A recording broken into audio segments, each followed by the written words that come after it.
Yo mga men, Nate here, your fitness financial advisor. So today, full upper body workout tayo at syempre habang pinapalakas natin ang katawan, pag-usapan din natin kung paano palakasin ang investment mo. Tara, simulan na natin. At syempre, warm up muna tayo. Since upper body ang workout natin, paganahin muna natin ang shoulder joints para safe at handa ang katawan natin. Then pull-ups para ma-activate ang lats natin. Ganyan din sa investing. Start small, learn the basics, bago ka mag-go heavy sa bigger risk.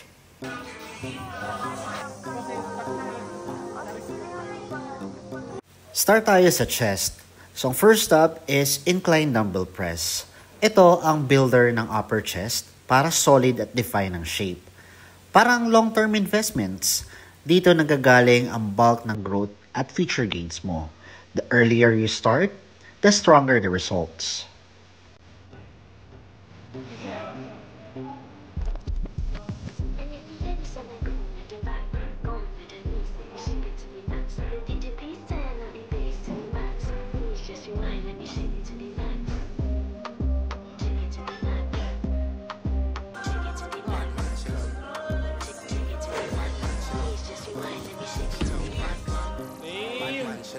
Next, pec fly. Ito naman ay pang-detalye para lumabas yung separation at aesthetics ng chest natin. Parang diversified portfolio. Hindi lang puro growth, kailangan din ng balance at definition sa investments mo.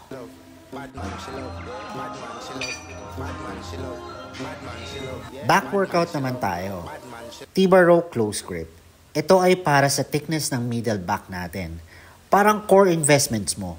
Ito yung nagbibigay ng kapal, strength at stability ng portfolio mo. Then superset with wide grip para sa lats at width ng back.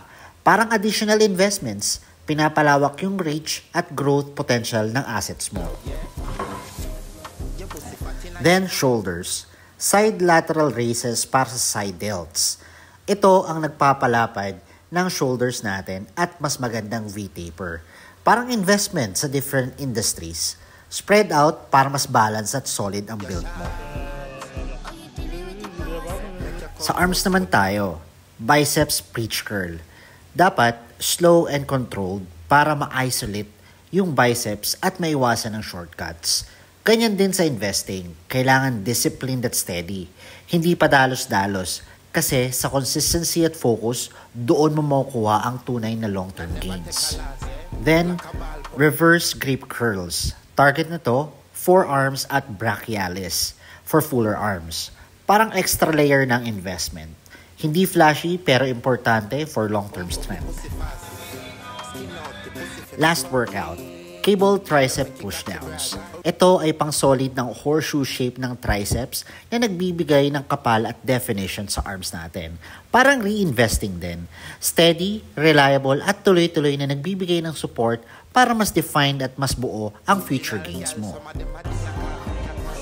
Trivia lang mga men, alam nyo ba sa investments, the earlier you start, mas malaki ang power ng compounding effect? Kahit maliit lang muna, basta consistent, lalaki at lalakihan over time. Parang muscle gains sa gym. Hindi instant, pero kung tuloy-tuloy, boom! Solid ang resulta. So, yun lang mga men. Tandaan, fitness builds your body, investments build your future wealth. Again, this is Nate, your fitness financial advisor. Don't forget to like, share, and follow for more fitness and financial tips. Peace out!